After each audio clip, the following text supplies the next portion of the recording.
Olá, meus queridos, a graça e a paz do Senhor.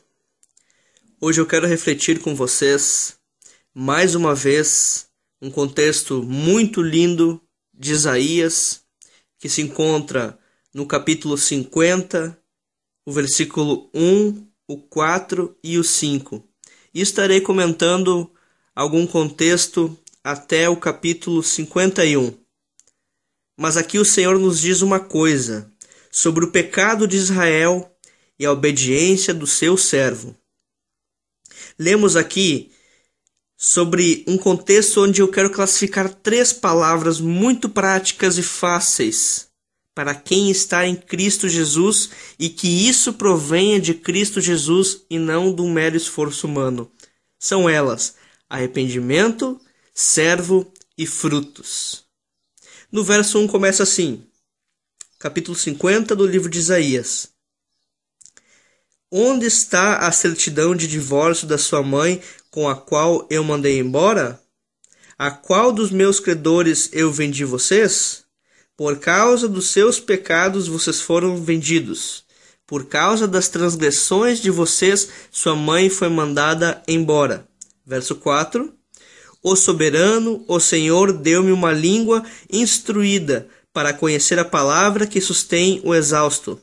Ele me acorda manhã após manhã, desperta o meu ouvido para escutar como alguém que está sendo ensinado. Verso 5.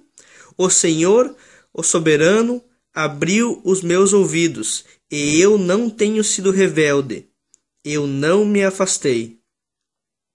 Aqui nós vemos um contexto muito interessante que é colocado a questão de Israel.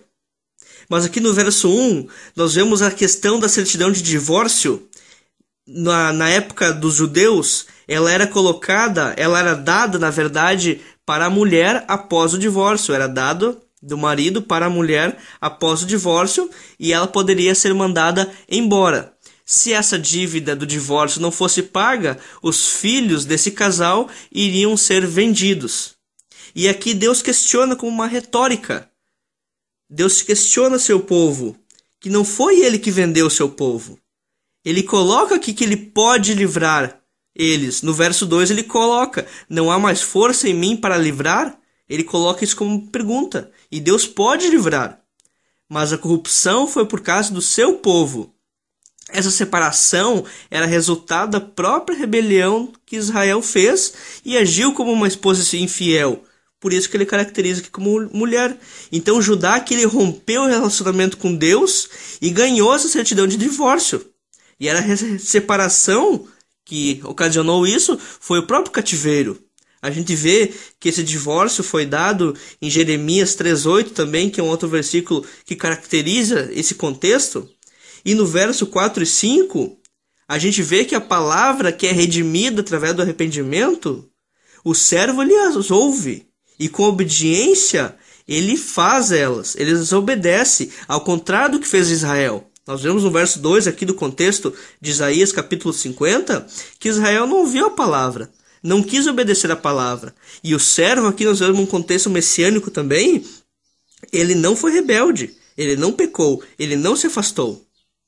Então, num contexto escatológico historicista, que começa desde aquela época e vai se mantendo os resultados escatológicos, os resultados bíblicos dessa ação, nós vemos a questão da separação do povo de Deus e que Deus redimiu o seu povo para ser servo.